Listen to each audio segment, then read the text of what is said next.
karierter Anzug ist sein Markenzeichen geworden. Hier ist Marc Metzger.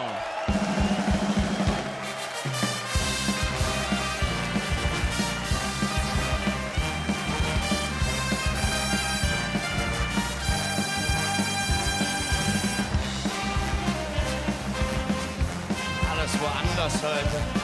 Hallo. Ups. Tere. Ja, mach ruhig, lass raus. Fast so loben zusammen.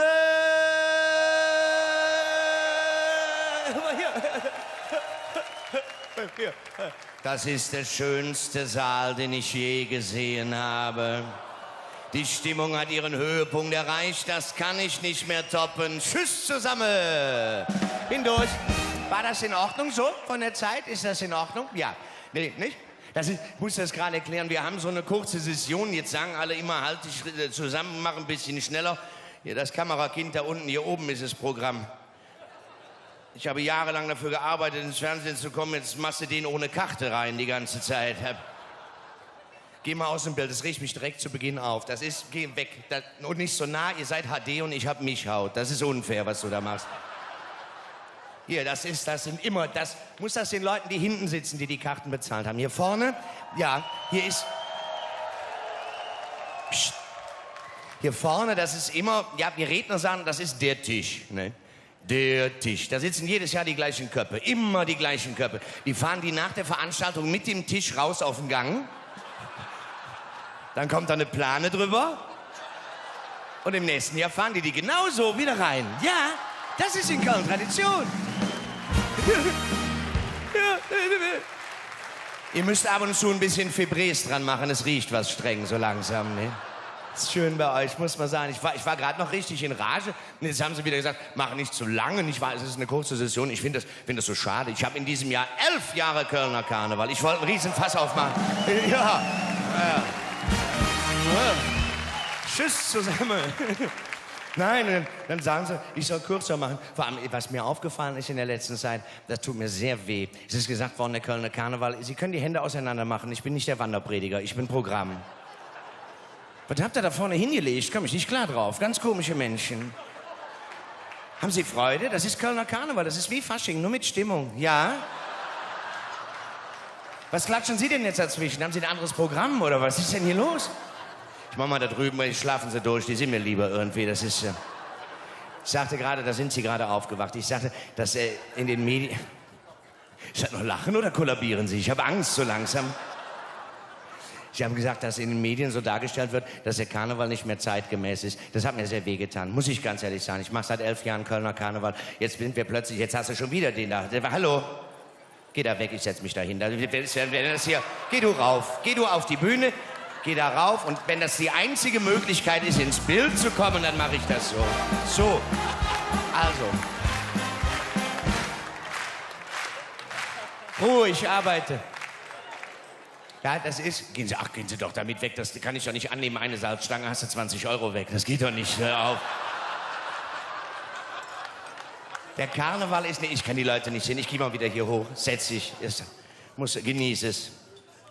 Der Karneval ist nicht mehr zeitgemäß. Ich finde das so traurig. Weißt du, jetzt hast du 11 Jahre gemacht. Jetzt bist du nicht mehr zeitgemäß. Büttenredner will keiner mehr sehen. Ich weiß, das Fernsehen möchte uns kaum noch übertragen. Die Säle sind leer. Warum sind Sie alle hier? Hat man Ihnen das nicht mitgeteilt? Wahrscheinlich, dass wir nicht mehr zeitgemäß sind. Ich finde es so traurig. Mir tut es... Haben Sie Probleme mit dem Handy oder warum zeigen Sie mir das die ganze Zeit? Die haben doch Kameras genug mit. Du musst nicht filmen. Ich bin extra analog gekommen. Du musst nicht im Netz gucken, wo ich bin. Hier bin ich. Hier ist das Kasperle. Was sind das für Leute? Herzlichen Dank. Das nenne ich Unterstützung. Ja, bitte, esse. Es sieht aus wie bei der internationalen Funkausstellung bei euch am Tisch, ne? Das ist Wahnsinn. So. Ich war gerade dabei, da warst du noch am Arbeiten. Das ist ja praktisch, die kleinen Geräte, sonst hättest du die ganzen Aktenordner aus der Firma mit auf die Sitzung bringen müssen. Ne? Ich war gerade am Erzählen, dass wir nicht mehr zeitgemäß sind. Ich lasse es einfach mal so stehen. Sie müssen das für sich entscheiden. Ich fange noch mal an. Liebe... Kamera auf mich. Erste. Oh, toll. Ich muss Bilder. Wir brauchen gute Bilder. Ruhe. Ich genieße das manchmal. Einfach so 30 Sekunden in die Kamera gucken. Ich weiß ja, was so eine Sendeminute kostet. Ich hau's mit beiden Händen raus heute. Ist mein Chef da? Buro, wo bist du? Da.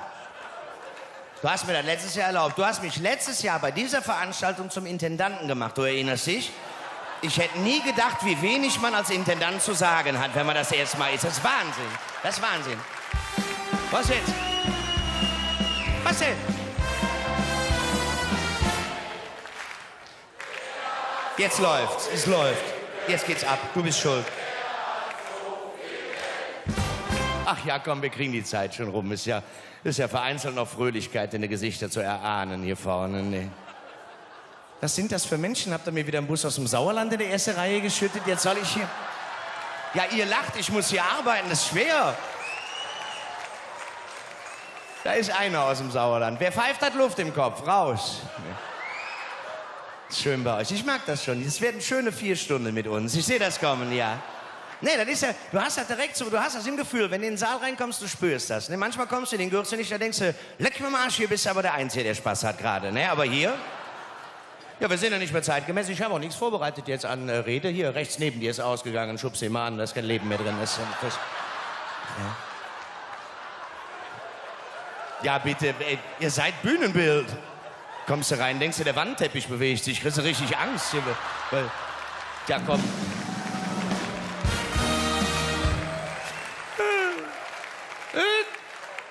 Sie überlegen noch, ob Sie Spaß haben. Ich kriege Sie zum Lachen, wenn es das Letzte ist, was ich tue heute. Glauben Sie es mir.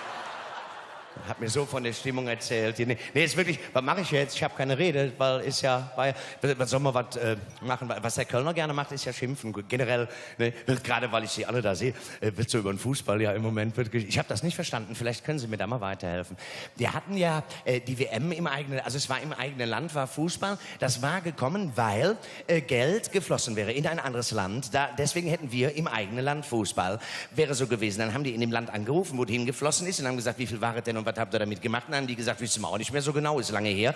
Acht noch mal genau, was für ein Verwendungszweck drauf stand. Dann haben sie uns wieder angerufen und haben gesagt, wie viel habt ihr denn gegeben und wo kam es denn her? Und dann haben wir gesagt, ja, von uns war es ja nicht wahr? Da müsst ihr da gucken, wo es herkam. Dann haben die den rausgefunden, wo es herkam. Der sagte, ich habe es mal gegeben, aber vermissen tut jetzt in dem Sinne auch nicht wahr? Also regen sich jetzt alle tierisch auf, weil einer was nicht vermisst, was der andere nicht bekommen hat. Das ist doch Blödsinn, oder? Das ist in Köln normaler Zahlungsverkehr. Das läuft bei uns so, das ist ganz normal. Ja, bitte, was soll das denn? Genau. Super Muppet Show. Tschüss zusammen. Nein, das ist Quatsch. Ah. Wenn es am schönsten ist. Nee, ich sage immer, ist doch scheißegal, wo das Geld herkam. Hauptsache, man hat einen Spaß an der Nummer. War doch ein schönes Fest für alle. Ja, no. Pass auf. Die Fußballer halten sich zurück. Ich weiß noch ganz genau, das muss man den Leuten zu Hause an der Geräte erklären. Ich weiß, Sie schauen schon länger diese Karnevalssendung. Es ist jetzt fast 9 Uhr schon. Ich weiß nicht, wie es bei Ihnen zu Hause aussieht, wenn Sie auf die Uhr gucken. Es könnte sein, dass Sie eine andere Uhrzeit haben. Es kommt immer darauf an, wo man mich hinschneidet. Das ist, und das kann nur die ARD. Schneidend ob Live-Sendung. Das schaffen nur die. Das ist Wahnsinn. Ja?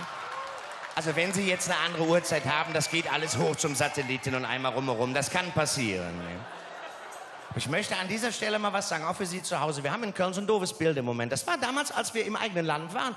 Da war das anders. Da haben wir so zusammengestanden, alle Nationen dieser Erde. Haben wir zusammen auf der Domplatte, haben wir Fußball geguckt, gemeinsam. Das war eine schöne Zeit. So haben wir da gestanden. Heute soll es so stehen. Ich finde es schade eigentlich. Früher haben wir so da gestanden. Hören Sie auf zu klatschen. Sie sind die Einzige, die es verstanden hat. Frau OB bückt sich, glaube ich, jetzt. Ist gar nicht im Bild. Ne? So, das war so eine schöne Zeit. Wir haben so gestanden. Ich weiß noch, ich habe zu dem Typ hinter mir gesagt, ich sage, hör mal, du merkst schon, dass du deine Hände in meinen Taschen hast, ne? Ich sage, stört dich das? Ich sage, das nicht, aber mach eine Zigarette aus, das qualmt wie Sau. Das war eine schöne Zeit. Warte, ich erzähle das gerade noch. Mach Pause, mach nicht so viel, du isst noch lang. Es ist ja erst... Gucken Sie zu Hause mal auf die Uhr, ich weiß es nicht. Was haben wir denn für einen Wochentag? Rosenfreitag ist heute. Hören Sie auf! Ich habe nur einen Versuch. Hören Sie auf, bitte jetzt.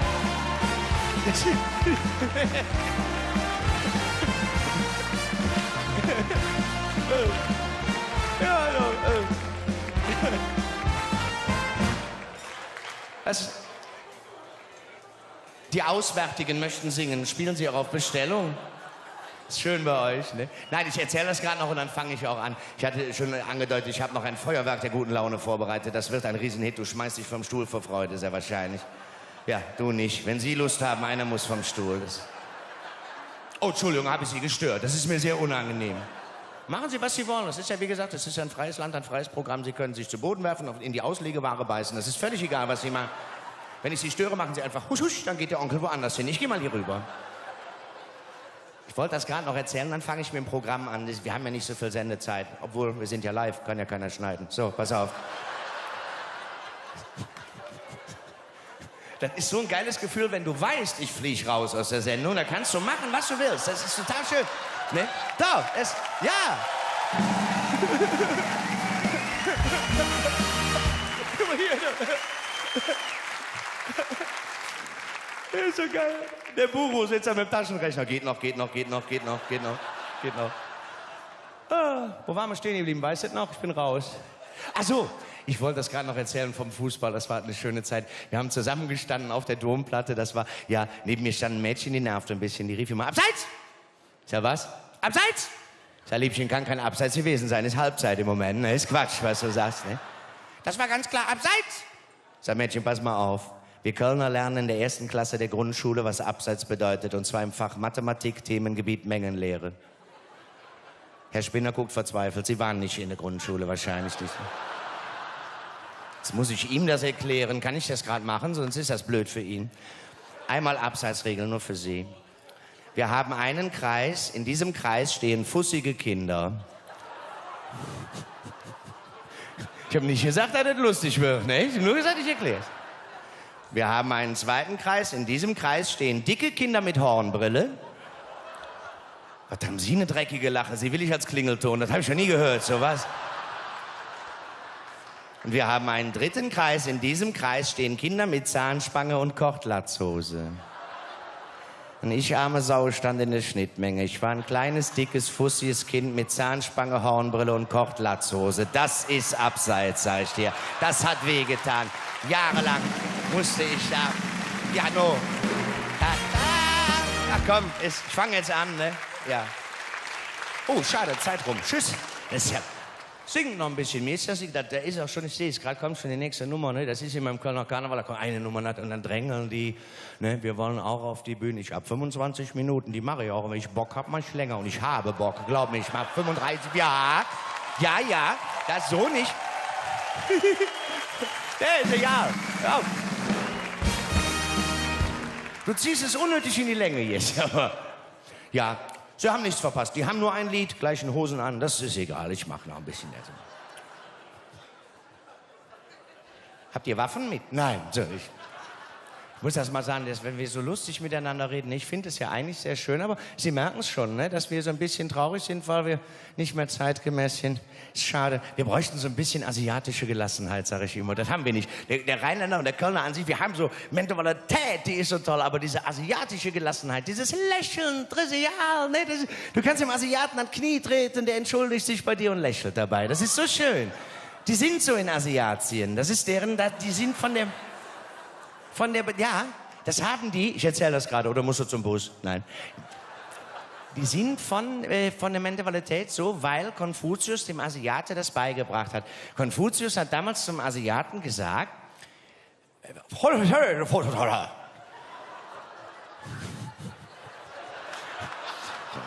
das ist schwer.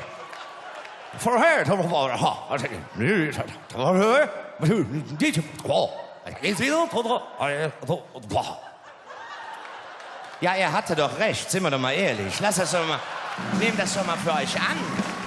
Ja, ist doch wahr. Das ist doch schön. Der Asiate lächelt, du kannst Witze drüber machen, er lacht mit. Ich weiß noch, weil ich schon für Blödsinn erzählt habe über Asiaten hier.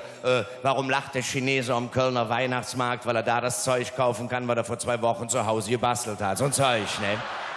Ja. Oder lacht der Asiate mit? Der Asiate muss da mitlachen, weil sonst verliert er sein Gesicht und dann darf er nicht mehr raus von zu Hause, ne? Wenn der Kölner sein Gesicht verliert, muss er in der 1. Reihe sitzen. Das ist ganz anders bei uns. Ja, ich kann ja nichts dafür. Das ist ja... Nee. Das ist, pass auf, das schneiden Sie, aber wollte ich gerade noch, nur unter uns für die Kölner. Das war schön. Ich habe vor 2 Tagen in der Kölner Arena, habe ich einen Asiatenwitz erzählt. Und was macht der Asiate? Der kauft das Haus. Das war toll. Der kauft die Arena. Gestern Henkelmännchen, heute Wok der 7 Köstlichkeiten. Es wird sich einiges ändern in Köln. Ne? Entschuldigung. Oh. Ihr geht zu deinem Freund spielen. Ich hab das gerade gesagt. Ich darf so reden über den Asiat. Ich habe einen Freund, einen guten Freund, Asiat, der singt. Ich weiß, ist der Werbeblock, schneiden Sie raus. Der singt, ganz netter Kerl, hat in Weidenpech jetzt ein Restaurant aufgemacht. Der hat mir das erlaubt, so zu reden. Sing aus Weidenpech, hat ein Restaurant aufgemacht für Springpferd-Spezialitäten.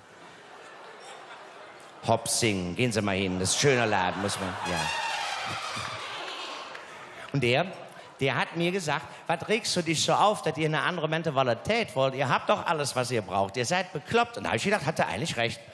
Wir sind so schön bekloppt in Köln, ne? Tut nicht weh, was soll man dran ändern? Das hilft uns doch. Dieser Blödsinn, den wir hier machen, dieser Karneval, das hilft uns, den Kopf frei zu kriegen. Ich kann Ihnen nur einen Ratschlag geben, machen Sie mal Blödsinn. Das ist immer schön, wenn ich das sage. Da sitzt immer einer aus dem Westerwald, der sagt, ich höre mir doch von dem Kasper keinen Ratschlag an. Da kann ich nur sagen, wir sind in Köln und da weiß man, dass man selbst mit einem Spinner an der Spitze bis in die 1. Liga kommt. Und da kann man auch mal dem Kasperle, ne? Kann man dem Kasperle auch mal einen Ratschlag, ne? Wirklich, mein Ratschlag für euch, macht mal Blödsinn. Kauft euch mal ein Taubenkostüm und stellt euch auf die Domplatte und klaut den Leuten die Pommes. Das ist schön, das macht den Leuten Spaß. Das tut nicht weh. Wenn euch in der KVB eine Oma nervt, gebt ihr einen Snickers und sagt, du bist nicht du, wenn du hungrig bist. Das macht Spaß.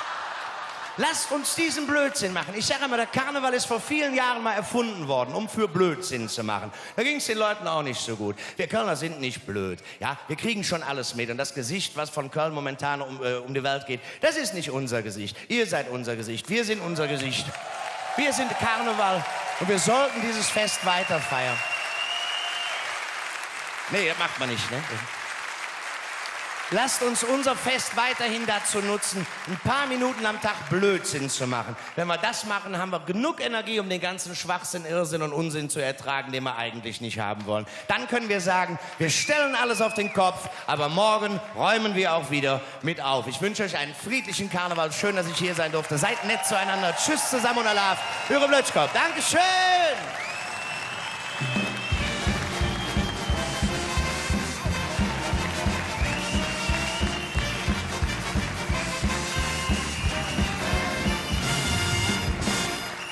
Ja, liebe Freunde, wenn einer Blödsinn machen kann, dann ist es Marc Metzger.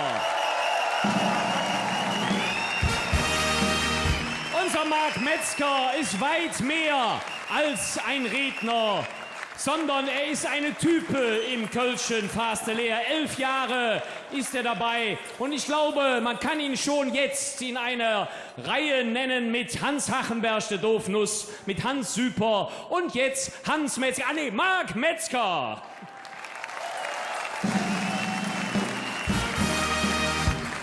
Lieben Marc, nimm du den Orden des Festkomitees entgegen und von deinem Publikum eine Rakete an die Gewehre. Kommando 1, 2, 3, Peng. Kommando 1, 2, 3, Peng. Kommando 1, 2, 3, Peng. Auf Marc Metzger, Dreimer von Hetze, Kölle. Marc Metzger, WDR. Herzlichen Dank.